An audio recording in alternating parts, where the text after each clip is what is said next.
जीत का असर पश्चिम बंगाल में भी दिख रहा है। यानी बीजेपी अब बंगाल में भी सेलिब्रेशन कर रही है। 2026 की तैयारी में बीजेपी जुट चुकी है। यानी पूरे कोलकाता हावड़ा में जश्न मनाया जा रहा है। बाकायदा देखें कि जो बीजेपी के कार्यकर्ता है ढोल नगाड़ों के साथ में सड़कों पर निकल चुके हैं। यानी बिहार का जीत का श्रेय अब कह रहे हैं कि बंगाल में बीमारी।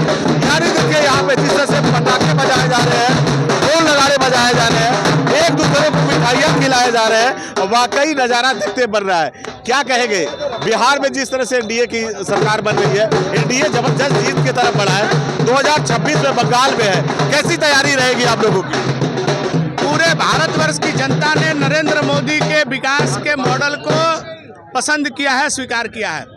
बिहार में अप्रत्याशित जीत हुई है एनडीए की सरकार वहां चल रही थी। उसको तोड़ने के लिए जात पात धर्म न जाने कितने तरह के हथकंडे अपनाए गए, वोट चोरी का आरोप लगा और आज बिहार की जनता ने खुला मैंडेट देते हुए पूरे बहुमत के साथ एनडीए की सरकार दोबारा बनाने के लिए अपना आशीर्वाद दिया है। और इसकी अगली बार 2026 में क्या लग रहा है? 2026 में पश्चिम बंगाल में जिस तरीके से तृणमूल कांग्रेस हताशा में दिख रही है, तृणमूल कांग्रेस के लोग एसआईआर के नाम पर लोगों को भ्रमित करने का काम कर रही है, साफ संकेत दे रहा है कि पश्चिम बंगाल में अगली बार भारतीय जनता पार्टी की सरकार बनने जा रही है। बंगाल और बिहार में बहुत फर्क है। बंगाल में जाति की राजनीति चलती है, एक अलग समीकरण है, लेकिन वो चीज बंगाल में नहीं लागू होगा। बिहार के देखिए जाति समीकरण है। बताइए कि बिहार में आपने कौन सी जाति का समीकरण देखा है? यादव वोटरों ने आरजेडी के उम्मीदवार को हराया है, मुसलमान वोटरों ने आरजेडी के उम्मीदवार को हराया है, मुसलमान बाहुल्य इलाके में जनता दल यूनाइटेड जो बीजेपी के साथ गठबंधन में है उसको बहुमत से जिताया है। झूठ बोलने वाले लोग, झूठा आश्वासन देने वाले लोगों को नकारा है। पश्चिम बंगाल में जो सरकार चल रही है पिछले 15 वर्षों में उसने पश्चिम बंगाल के लोगों को लूटा है।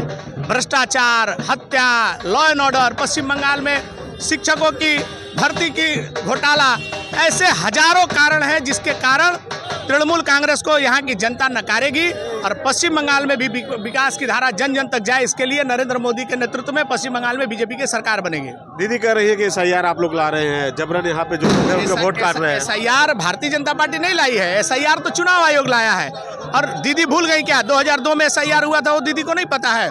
एसआईआर मतदाता सूची में शुद्धिकरण का काम है और वो हो रहा है। हमें पूरा भरोसा है कि इस मतदाता शुद्धिकरण के बाद जाली मतदाता, मृत मतदाता, रोहिंग्या बांग्लादेशी मतदाताओं का नाम कटेगा और निष्पक्ष और फ्रेश इलेक्शन होगा और भारतीय जनता पार्टी की सरकार बनेगी। 2026 में क्या लगता है बीजेपी का गेरुआ फैलेगा, यहाँ पे लहर रहेगा? पश्चिम बंगाल में गेरुआ झड़ चलेगा।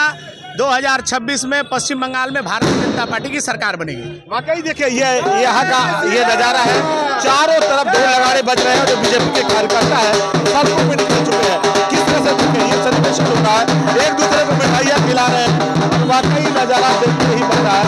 अब यहाँ पे लोगों का कहना है 2026 के विधानसभा चुनाव में पश्चिम बंगाल में बीजेपी यहाँ पे भी बहुमत आएगी। बिहार के बाद अब बंगाल की बारी है।